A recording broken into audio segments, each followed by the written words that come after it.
খুলনা থেকে বাগেরহাট যাচ্ছি। আমাদের গন্তব্য অবশ্যই খান জাহান আলীর মাজার এবং বাগেরহাটের ষাট গম্বুজ মসজিদ। খুব মসৃণ একটি রাস্তা, আর দুপাশে একদম সবুজ বনানীতে ঘেরা, অসম্ভব সবুজ। মানে সারা দেশে আমরা যে চিত্রটা দেখি, এই জায়গাটা আসলে একটু অন্যরকম, কারণ এত সবুজ আসলে দেখা যায় না। যেদিকে আপনি তাকাবেন শুধু সবুজ আর সবুজ গাছের সারি। মনে হচ্ছে যে আসলে কোনো ওয়েস্টার্ন কোনো রাস্তা ট্রেল ধরে আমরা যাচ্ছি, দুদিকে দুই পাশে সবুজ। কিন্তু যদি আমরা যানবাহনগুলো দেখি বা আমরা মানুষজনগুলোকে একটু দেখি, তাহলে কিন্তু অবশ্যই আমরা বুঝতে পারবো যে আসলে এটা আমরা বাংলাদেশেই বিচরণ করছি। অনেক সুন্দর। বাগেরহাটের বিখ্যাত খান জাহান আলীর মাজার এটি বাংলাদেশের প্রত্নতাত্ত্বিক নিদর্শনের এক অনন্য বৈশিষ্ট্য।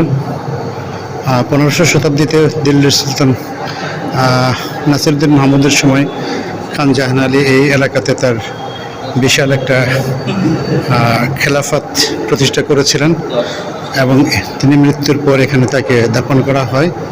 এটা হচ্ছে তার মাজার, আপনারা দেখতে পাচ্ছেন এটা তার মাজার। এবং এই পাশেতে খাদেমদের থাকার জায়গা, এবং এই মাজারের সাথে অনেক মানুষের অনেক স্মৃতি, অনেক আবেগ, ভালোবাসা জড়িত।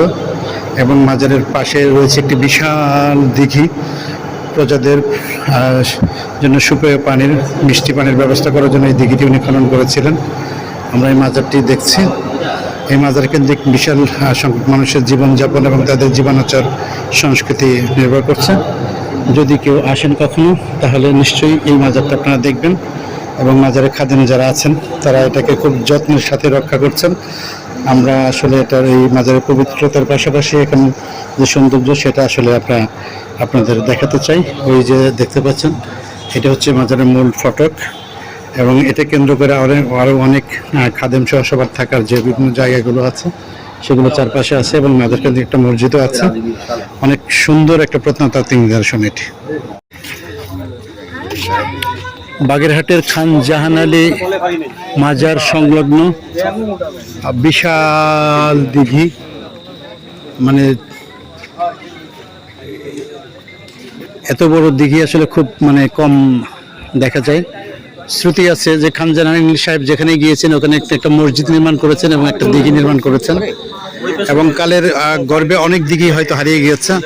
কিন্তু এই বাগেরহাট অঞ্চলে দিল্লির সুলতান নাসিরউদ্দিন মাহমুদের সময় যখন উনি এখানে আসেন এবং এই এলাকাতে উনি আপনার তার যে একটা রাজত্ব এখানে গড়ে তোলেন, এবং এইখানে প্রজাদের জন্য সুপেয় পানির ব্যবস্থা, মিষ্টি পানির ব্যবস্থা করার জন্য বিভিন্ন পর্যায়ে উনি দিঘি খনন করেছেন।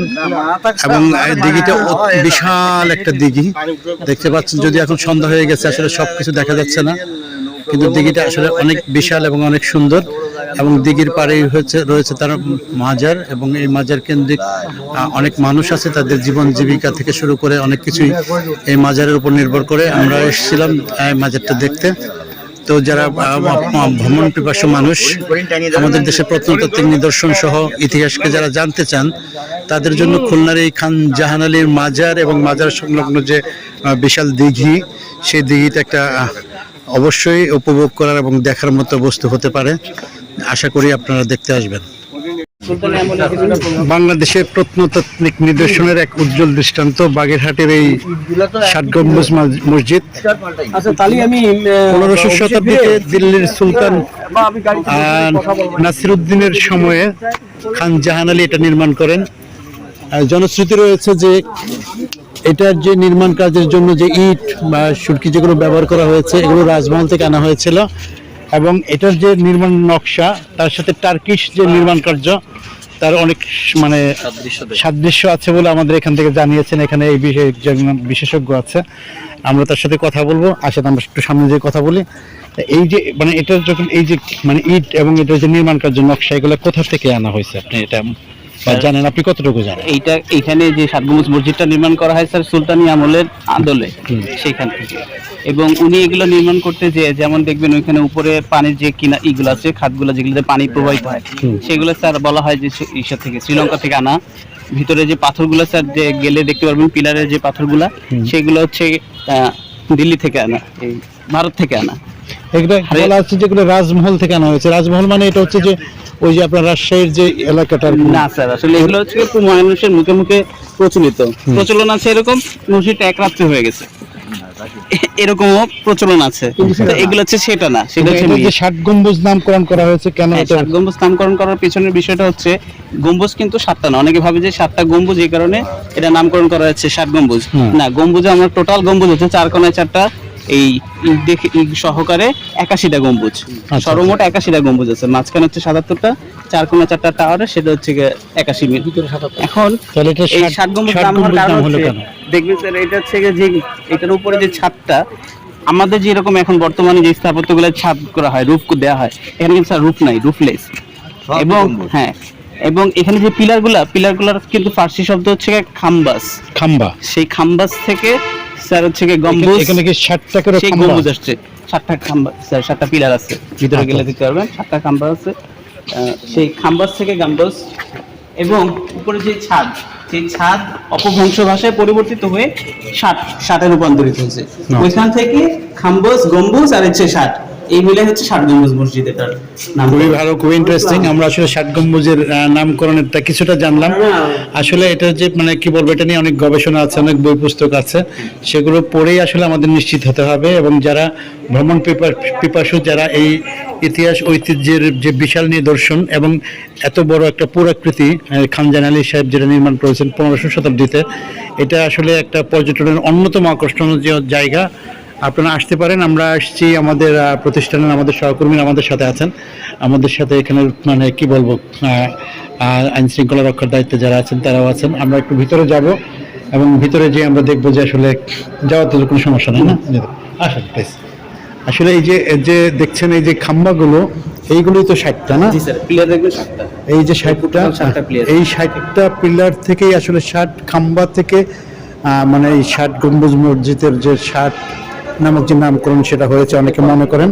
কলম বরাবর আছে 6টা পিলার, হ্যাঁ, রো আছে 10টা, এই হচ্ছে 7টা পিলার। আচ্ছা আচ্ছা, 7টা পিলারের উপর এটা দাঁড়ানো, 60টি পিলারের উপর এটি দাঁড়ানো, সেটার থেকে আসলে 60 গম্বুজ। কিন্তু উপরে যদি গম্বুজের সংখ্যা বলা হয় তাহলে আসলে গম্বুজের সংখ্যা 4 কোণায় 4টা থেকে মোট 81টা গম্বুজ কিন্তু আছে এখানে।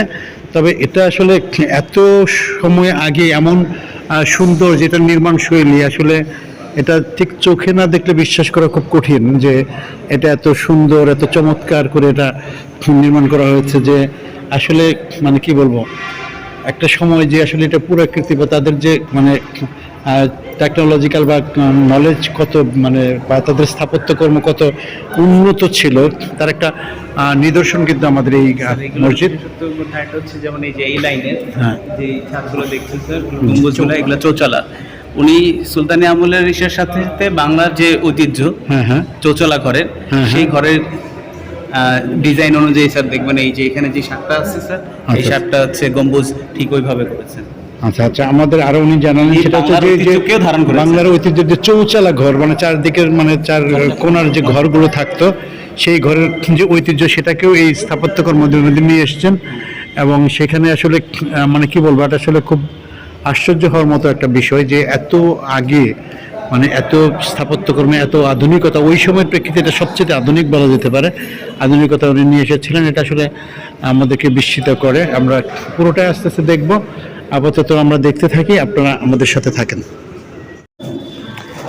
আমরা ঠিক এই মুহূর্তে আছি বাগেরহাটের যে প্রত্নতাত্ত্বিক নিদর্শন 60 গম্বুজ মসজিদ, তার ভেতরে একদম ভেতরে অবস্থান করছি আমরা। দিল্লি সুলতান নাসিরউদ্দিন মাহমুদের সময়ে এখানে খান জাহান আলী সাহেব এই এলাকাতে একটা খলিফাবাদ নামে একটা জায়গা তৈরি করে এখানে একটা শাসনতন্ত্র প্রতিষ্ঠা করেছিলেন এই এলাকাতে। এবং সেই শাসনকার্য সুচারুরূপে বেশ পরিচালনা করার জন্যই কিন্তু আসলে তিনি একটা এই বিশাল একটা দরবার হল নির্মাণ করেছিলেন কালের বিবর্তনে, যেটি আসলে আজকে 60 গম্বুজ মসজিদ হিসেবে পরিচিত। এবং মসজিদের ঠিক মিনার যেটা বলে, যে যে জায়গাটাতে হচ্ছে দেখে ইমাম সাহেব নামাজ পড়ান, সেই জায়গাটা অসাধারণ পাথরের কারুকাজে তৈরি, এবং এই টেরাকোটা পাথরগুলো দিল্লির বিভিন্ন জায়গা থেকে সংগ্রহ করা হয়েছে বলে আমাদের জানালেন উনি।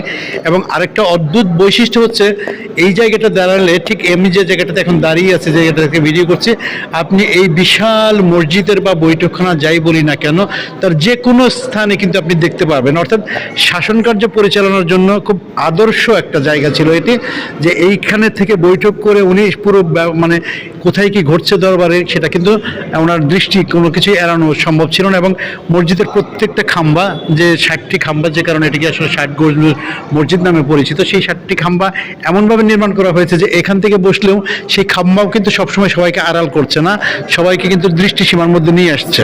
এটা একটা অসাধারণ একটা নির্মাণ শৈলী এবং একটা সায়েন্টিফিক এবং খুব অত্যাধুনিক একটা প্রত্নতাত্ত্বিক নিদর্শন হচ্ছে এই 60 গম্বুজ মসজিদ। আমার মনে হয় যারা ভ্রমণ পিপাসু, যারা দেশ এর ঐতিহ্য সংস্কৃতিকে জানতে চান বা আমাদের ইতিহাসকে জানতে চান, তাদের অবশ্যই উচিত হচ্ছে এই আমাদের ঐতিহ্যের অংশ বা বাগেরহাটের এই 60 গম্বুজ মসজিদটি পরিদর্শন করা। বাগেরহাটের ঐতিহাসিক 60 গম্বুজ মসজিদের পাশে ঐতিহাসিক ঘোড়াদিঘি, দিল্লির সুলতান নাসিরউদ্দিন মাহমুদের সময়ে খান জাহান আলী এই এলাকাতে যে একটা রাজত্ব বা একটা খেলাফত তৈরি করেছিলেন, সেই খেলাফত উনি পরিচালনা করতেন। এই যে বিশিষ্ট 60 গম্বুজ মসজিদ, এটা ছিল তার বৈঠকখানা। এবং এই মসজিদের পাশেই ওই সময় প্রজাদের জন্য মিষ্টি পানির ব্যবস্থা করার জন্যই আসলে এই বিশাল দিঘিটি উনি খনন করেছিলেন। ঐতিহাসিকভাবে কথিত আছে যে এই দিঘিটি দীর্ঘ সময় খনন করার পরও এই দিঘিতে পানি আসছিল না। তারপর এক পর্যায়ে উনি যখন ঘোড়া নিয়ে এই দিঘিতে নেমে পড়লেন এবং দিঘির মাঝখানে যখন উনি ঘোড়া নিয়ে গেলেন, তখন এটা পানি আসতে শুরু করলো। এবং এই ঘোড়াতে করে উনি দিঘি পার হওয়ার পরপরই এই দিঘিটা আসলে পানিতে পরিপূর্ণ হয়ে গিয়েছিল। এরকম একটা মিথ বলি আর যাই বলি, এরকম একটা বিষয় প্রচলিত আছে। এবং দিঘির পার ঘেঁষে আপনার ছোট ছোট বসার জন্য সুন্দর সুন্দর আপনারা দেখা যাচ্ছে ওইদিকে শান্তি নীরের মতো সুন্দর করে আপনার কটেজ তৈরি করা আছে দিঘিটার চারিদিকে। এবং অনেকটা আপনার কুমিল্লার ওইদিকে যে রামসাগর বা সাগরগুলো আছে, তার সাথে আয়তনের দিক থেকেও কিন্তু অনেক বিশাল এই দিকে। মানে এটার আয়তনের দিক থেকে যদি বলি বা সৌন্দর্যের দিক থেকেও বলি, তাহলে আমার মনে হয় যে বাংলাদেশের যে দিঘিগুলো আছে সেই দিঘিগুলোর মধ্যে এই দিঘির সৌন্দর্যটা আসলে ছাড়িয়ে যায়। এবং এই বাগেরহাটে যারা বিভিন্ন প্রত্ন নিদর্শন দেখতে আসেন, কিংবা যারা ঘোরাঘুরি করতে আসেন, কিংবা যারা বেড়াতে আসেন, তাদের একটা অন্যতম আকর্ষণের জায়গা হচ্ছে এই ঘোড়াদিঘির ঘাট, ঠিক যে ঘাটটাতে আমরা আছি। এবং আপনারা দেখতে পাচ্ছেন দিঘিতে অনেক আপনার লাল শাপলা, লাল পদ্ম ফুটে আছে এবং দিঘির চারিদিকে আছে, কিন্তু মাঝখানে বিশাল বিস্তীর্ণ দিঘিতে শুধু মানে নীল পানির মতোই দেখা যাচ্ছে। এবং এই পানিটা আসলে ব্যবহার করা যায়, অনেকে খাওয়ার জন্য এই পানিটা নিয়ে রিফাইন করে ব্যবহার করে। এটা আসলে কি বলবো, এটার বিশালতা আসলে বোঝানো খুবই মুশকিল। যদি ব্যক্তিগতভাবে আপনারা কেউ দেখেন বা দেখে এটাকে এখানে আসেন, তাহলে হয়তো এটা বোঝা সম্ভব বা এটার বিশালতা বোঝা সম্ভব। এই দিঘিটি খনন করতে কতদিন লেগেছিল, এটা কি আপনি কোনো ধারণা আছে? না স্যার, এটা ওইরকম ভাবে আনুমানিক দলিল নাই, লেখা নাই, তাই না? আচ্ছা, ঠিক আছে। এবং এই দিঘির পাশ থেকে আপনারা এখানে ওই যে দেখতে পাচ্ছেন, আপনার ওই 60 গম্বুজ মসজিদের পেছনে একটা ছোট্ট দরজা দেখা যাচ্ছে। এই দিঘির এই দিক দিয়ে যে রাস্তাটা, এখান দিয়ে খান জাহান আলী ওখানে প্রবেশ করতেন এবং দরবারে বসতেন। এবং এইখানে ছোট্ট একটা গেটও আছে, এইখান দিয়ে এই রাস্তা দিয়ে উনি যেতেন এবং যে উনি দরবারে ঢুকতেন।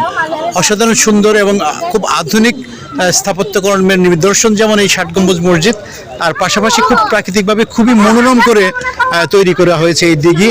এটা আসলে সব কিছু মিলে একটা অসাধারণ একটা স্থাপত্য এবং ঐতিহাসিক নিদর্শন, যেটা ভ্রমণ পিপাসুদের জন্য কিংবা যারা জানতে চান, ইতিহাস বুঝতে চান, তাদের জন্য একটা বিশাল খোরাক হতে পারে। তারা এটা জানতে চাইতে পারেন আরও অধিকভাবে।